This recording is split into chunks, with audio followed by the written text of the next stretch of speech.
সম্মানিত পশ্চিমবঙ্গের নাগরিকবৃন্দ, আপনাদের উদ্দেশ্যে জানাই রোজবার্তা চ্যানেলের পক্ষ থেকে আন্তরিক প্রীতি, শুভেচ্ছা, অভিনন্দন। আমরা আপনাদেরকে আজকে দেখাতে চলেছি যে আপনারা বর্তমান সময়ে অন্নপূর্ণা যোজনা, লক্ষ্মী ভাণ্ডারের পরিবর্তে যে বর্তমান রাজ্য সরকার অন্নপূর্ণা যোজনা স্কিম বা প্রকল্প চালু করেছেন, সেই প্রকল্পের ফর্ম নিয়ে অনেক বিড়ম্বনায় অনেক মানুষ ভুক্তভোগী হয়ে আছেন। অনেকে ভয় করছেন, অনেকে দ্বিধাগ্রস্ত হচ্ছেন যে অনেক তথ্য লাগছে বা এত বড় ফর্ম 12-13 পাতার ফর্ম কি করে পূরণ করব। আমরা সেই ফর্মটা কিভাবে পূরণ করা যায় সেটা আপনাদের সামনে যথাসাধ্য তুলে ধরার চেষ্টা করছি। আপনারা দেখতে থাকুন, ভিডিওর মাধ্যমে আপনাদেরকে দেখাচ্ছি যে আপনারা প্রথম পেজেই আপনারা যে দেখতে পাচ্ছেন যে এখানে লেখা আছে পরিবারের প্রধানের নাম। এখানে পরিবারের যিনি প্রধান হবেন সেই ব্যক্তির নাম এখানে লিখতে হবে আধার কার্ড অনুযায়ী। আধার কার্ডে যেটা দেওয়া আছে সেই অনুযায়ী আপনারা এখানে লিখবেন। এবং তারপরের যে ছকটা আছে জন্ম তারিখটা আধার কার্ড অনুযায়ী যে জন্ম তারিখ, দিন, মাস, বছর দেওয়া আছে টোটালটা লিখতে হবে এখানে। তারপরে পরিবারের প্রধান যদি পুরুষ হন তাহলে পুরুষ, যদি কোনো পরিবারে পুরুষ না থাকেন তাহলে মহিলা হবেন, টিক মারতে হবে। তারপরে আপনারা দেখছেন পরিবারের প্রধানের হেড অফ দ্য ফ্যামিলির আধার নম্বর, যিনি প্রধান যেনার নাম লেখা হলো তার আধার নম্বর এখানে লাগবে। তারপর ডিজিটাল রেশন কার্ড, পারিবারিক আইডি, যদি সেই পরিবারের ডিজিটাল রেশন কার্ড হয়ে থাকে তাহলে সেই গ্রুপ, কোন গ্রুপের digital card, PHH, SPHH, AY ইত্যাদি, সেই নাম এবং নম্বরটা এখানে লিখতে হবে। তারপরে আপনারা দেখছেন পরিবারের সদস্য সংখ্যা, সেই পরিবারের হেড অফ দ্য ফ্যামিলি নিয়ে কতজন সদস্য সংখ্যা সেই পরিবারে বাস করে সেই সংখ্যাটা শুধু এখানে লিখতে হবে। 2 হলে 2, 3 হলে 3, 4 হলে 4। তারপরে আপনারা দেখছেন এখানে ঠিকানা, যিনি এখন বর্তমান স্থায়ী যেখানে ঠিকানা, তার ফ্যামিলি যেখানে থাকছেন, পরিবারের প্রধান, তার টোটাল ঠিকানাটা এখানে লিখতে হবে পুরোপুরি। যোগাযোগ নম্বর, তিনার যে আধার কার্ডের সঙ্গে যে মোবাইল নাম্বারটা লিঙ্ক করা আছে সেই মোবাইল নম্বরটা এখানে বসাতে হবে।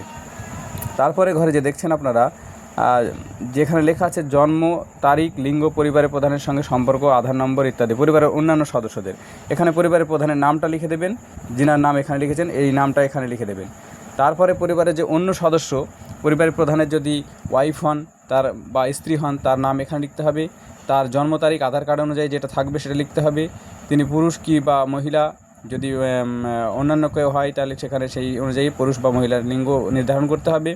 পরিবারের প্রধানের সঙ্গে সম্পর্ক, যদি ওয়াইফ হন তাহলে এখানে হাজব্যান্ড লিখবেন বা ওয়াইফ লিখবেন। এরকম যদি পুত্র হন তাহলে সন লিখবেন, বা কন্যা হলে পরে এখানে ডটার লিখবেন। যাই হোক, ইংরেজি বাংলা এভাবে লিখবেন, আধার নাম্বারটা এখানে দিয়ে দেবেন।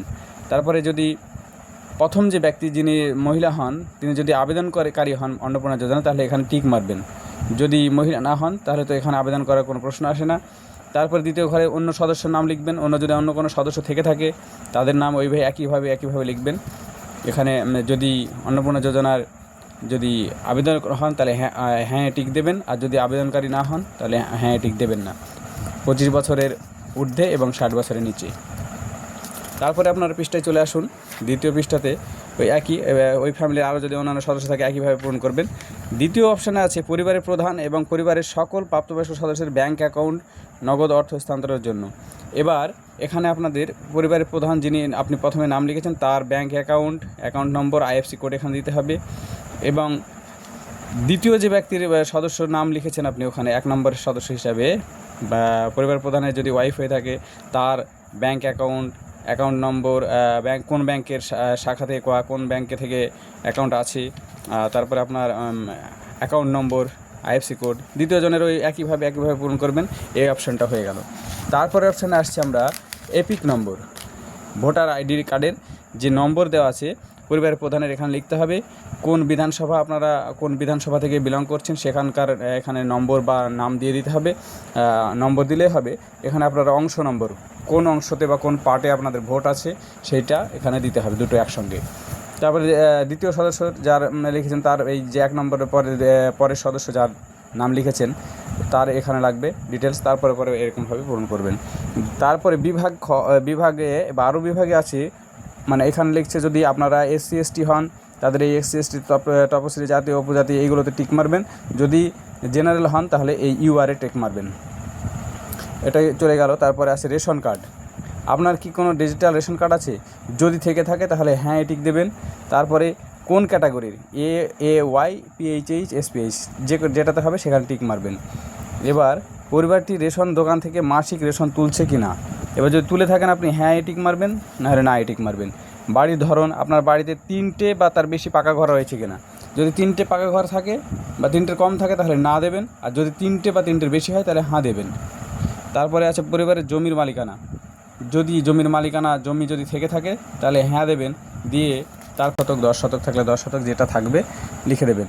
এর জন্য কোনো আপনার মিউটেশনের যে এটা দেওয়া আছে ওটা এখন বাধ্যতামূলক নয়। তারপরে আপনার যে যানবাহন, আপনার যদি 4 চাকা থেকে থাকে তাহলে আপনি হ্যাঁ টিক মারবেন, আর যদি না থাকে তাহলে না টিক মেরে দেবেন। না থাকলে তো কোনো কথা নেই, আর যদি হ্যাঁ হয় তাহলে সেই 4 চাকার গাড়ির রেজিস্ট্রেশন নম্বরটা দিতে হবে আপনার। আর পরিবার ভিত্তিক সদস্যদের স্বাস্থ্য বিমা যদি হয়ে থাকে তাহলে হ্যাঁ টিক দেবেন, বিস্তারিত দেবেন এখানে, আর যদি না হয় তাহলে না টিক মেরে দেবেন, এটার কোনো কিছু প্রয়োজন হবে না।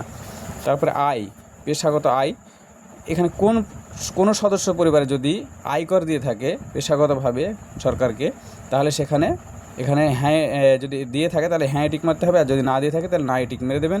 এখানে আর কোনো কিছু দেওয়ার দরকার পড়বে না।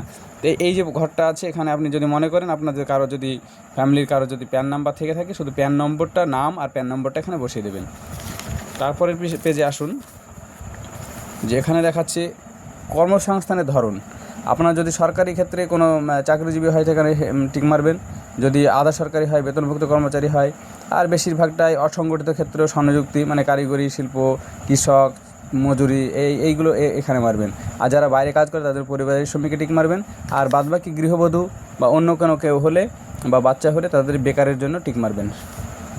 এটা এই পেজটাও ইত্যাদি হয়ে গেল, মানে তারপরে সদস্যদের একই ক্ষেত্রে একই রকমভাবে করবেন। পরিবারের শিক্ষিত প্রাপ্তবয়স্ক সদস্যদের সংখ্যা এবং অশিক্ষিত প্রাপ্তবয়স্ক, যদি শিক্ষিত প্রাপ্তবয়স্ক হয়ে থাকে তাহলে তাদের যতটা সংখ্যা হবে 2 হলে 2 জন, আর অশিক্ষিত যদি 1 জন হয়ে থাকে 1 জন লিখবেন, এভাবে দেবেন। এবার সেই হিসাবে পরিবারের প্রধান শিক্ষিত কি অশিক্ষিত, যদি শিক্ষিত হয় এই শিক্ষিত টিক মারবেন এবং কতটা শিক্ষিত সেটা এখানে লিখতে হবে। আর যদি অশিক্ষিত হয় তাহলে এখানে টিক মেরে দেবেন, এখানে কোনো কিছু লেখার প্রয়োজন পড়বে না। দ্বিতীয় জন সদস্য একইভাবে ওই শিক্ষিত হলে শিক্ষিত টিক মারবেন, অশিক্ষিত হলে অশিক্ষিত টিক মারবেন, আর শিক্ষিত হলে যোগ্যতাটা ওদিকে লিখতে হবে। এরপরে চলে আসছে আমরা কোনো সদস্য কি কোনো সাংবিধানিক পদ, মন্ত্রী, সংসদ, বিধায়ক ইত্যাদি রাজনৈতিক ব্যক্তিত্ব যদি হয়ে থাকে হ্যাঁ হলে হ্যাঁ দিয়ে টিক মারবেন, আর যদি না হয় না টিক মেরে দেবেন, তার কোনো কিছু দেওয়ার দরকার না। হ্যাঁ হলে এখানে তার সদস্য নম্বরটা দিতে হবে। আর যদি কোনো সদস্য সরকারি পেনশনভোগী হন তাহলে হ্যাঁ দেবেন, হ্যাঁ তার সদস্য নম্বর দেবেন, আর যদি না হয় তাহলে না টিক মারবেন। কোনো সদস্য কি জিএসটি বা অধীনে নিবন্ধিত আছে, কোনো যে মানে পরিবারের ফ্যামিলির আপনাদের কোনো সদস্য যদি জিএসটি কাটানো থাকে তাহলে হ্যাঁ দেবেন, আর যদি না হয় তাহলে না দেবেন। আর পরিবারের মোট বার্ষিক আয়, এখানে আপনারা সেই অনুযায়ী আপনারা আয়টা দিতে পারেন, যে অনুযায়ী আপনাদের ইনকাম আসছে সেটা আপনারা দিতে পারেন, যে কোনো অঙ্ক দিতে পারেন, এখানে সংখ্যায় লিখবেন। আর সিএ এর আবেদনের বর্তমান অবস্থা, আমরা তো এখানে বেশিরভাগই সিএতে, বিশেষ করে মুর্শিদাবাদ এলাকায় বা অন্যান্য এলাকাতে সিএর আবেদন করেনি, তাই প্রযোজ্য নয় দিয়ে দেবেন। আর যদি কেউ করে থাকেন তাহলে আবেদন করা হয়েছে, যদি হ্যাঁ হয় তাহলে আবেদনের নাম্বারটা এখানে বসাতে হবে, এইটুকু। এভাবে পরপর সদস্যদেরও করবেন। তারপরে বলছি যে অন্যান্য কিষাণ ক্রেডিট, আরডি, শিল্প ক্রেডিট কার্ড যদি কারো থেকে থাকে তাহলে পরিবারের প্রধানের যদি থাকে তার নাম্বার, আইডি সংখ্যা এইগুলো দেবেন। আর যদি অন্য সদস্যদের থাকে তাহলে এটা পরিবারের যদি প্রধানের না থাকে তাহলে অন্য সদস্য থাকলে তাদের দেবেন, এইগুলো দিয়ে পূরণ করবেন। আর যদি এসআইআরের 26-এর বাদ পড়ে থাকে নাম, তবে মামলাটি ট্রাইব্যুনালে বিচারাধীন কিনা, এখানে যাদের আপনার বাদ পড়েনি বা ঠিক আছে তাদের প্রযোজ্য নয় লিখে টিক মারবেন।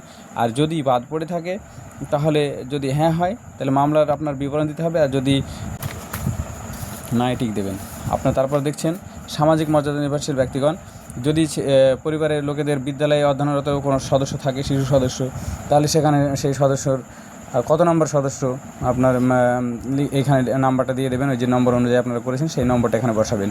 শিশু সদস্য 1 প্রথম শিশু সদস্য যদি হয় তাহলে তার নাম, কোন ক্লাসে পড়ে, কোন স্কুলে পড়ে, ধরন বলতে গেলে এখানে সরকারি না বেসরকারি না শিক্ষিত মাদ্রাসা কোথায় পড়ে সেখানে টিক মারবেন, ব্যাস।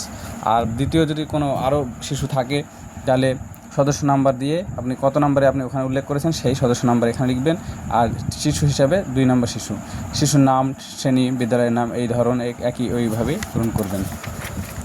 তারপরে চলে আসছি আমরা শিশুদের টিকাকরণের বর্তমান অবস্থা। ওই শিশুগুলোর যারা স্কুলে বিদ্যালয়ে পড়ে বা ছোটো আরও যদি শিশু হয়, তাহলে 1 নম্বর শিশু হলে তার যদি টিকাকরণ হয়ে থাকে তাহলে হ্যাঁ করে টিক মেরে দেবেন, আর যদি না হয়ে থাকে তাহলে নাই টিক মারবেন, এভাবে দিয়ে দেবেন। আর দ্বিতীয়ত আছে সরকারি প্রকল্পের আওতায় সুবিধাভোগী। আপনি কি কোনো সরকারি প্রকল্পের সুবিধায় ডিবিটি লিঙ্কের মাধ্যমে পাচ্ছেন? তাহলে আপনি যদি পেয়ে থাকেন তাহলে হ্যাঁ টিক মারবেন, এবং সেই প্রকল্পের নাম আপনাকে এখানে উল্লেখ করতে হবে। যেমন কৃষক বন্ধু, লক্ষ্মী ভাণ্ডার, যদি যিনি প্রাপক বা যিনি আবেদনকারী তিনি যদি হন তাহলে এখানে লিখবেন, বা বার্ধক্য ভাতা এখানে লিখবেন, লিখে দেবেন। তারপরে দ্বিতীয় সদস্য যদি এরকম কোনো প্রকল্প টাকা পেয়ে থাকেন, লক্ষ্মী ভাণ্ডার হোক, কৃষক বন্ধু হোক, বার্ধক্য ভাতা হোক, লিখতে হবে। ওইভাবে একইভাবে পরপর সদস্যদের আপনারা তুলবেন। তারপরে পেজে চলে আসছে আমরা, এখানে আছে বাদ দেওয়া হলে কারণ অফিসার কর্তৃক পূরণ। এটা তো আপনাদের পূরণ করার প্রয়োজন নেই। আর ঘোষণা ও সম্মতি, যে এই মর্মে আমি ঘোষণা করছি যে উপরে প্রদত্ত আমার জ্ঞান বিশ্বাস অনুযায়ী সত্য, এখানে সম্মতভাবে টিক মেরে দেবেন। তারপরে চলে আসছে আমরা শেষের মুহূর্তে, যেখানে যে এই অঙ্গীকারপত্র, এখানে তিনি স্বীকার করবেন সত্য প্রযোজ্য ক্ষেত্রে আমি সকল সহায়ক নথিপত্র প্রদান করেছি এবং উপরে উল্লিখিত কোনো মানদণ্ড বাদ দেয়নি। সেই হিসাবে এটা আমার প্রদত্ত কোনো তথ্য মিথ্যা প্রমাণিত হলে আমার সামাজিক সুরক্ষা সংক্রান্ত সুবিধাসমূহ বন্ধ হয়ে যেতে পারে, এই বলে স্বীকৃতি দেবেন এবং এখানে সই করবেন। যিনি পরিবারের প্রধান হিসাবে যার নাম দেওয়া আছে তিনি সই করবেন এখানে। তারপরে এই বাদবাকি এটা অফিসারদের জন্য, যারা অঙ্গনওয়াড়ি কর্মী বা যাদের মাধ্যমে আপনারা ফর্মটা পেয়েছেন তিনারা এটা পূরণ করবেন, এবং এখানে তিনাদের সই, তারিখ এবং কবে রিসিভ করেছেন সেটা দিয়ে তারা কোন পদে অধিষ্ঠিত সেইগুলো এখানে লিখবেন। এগুলোই হলো আমাদের।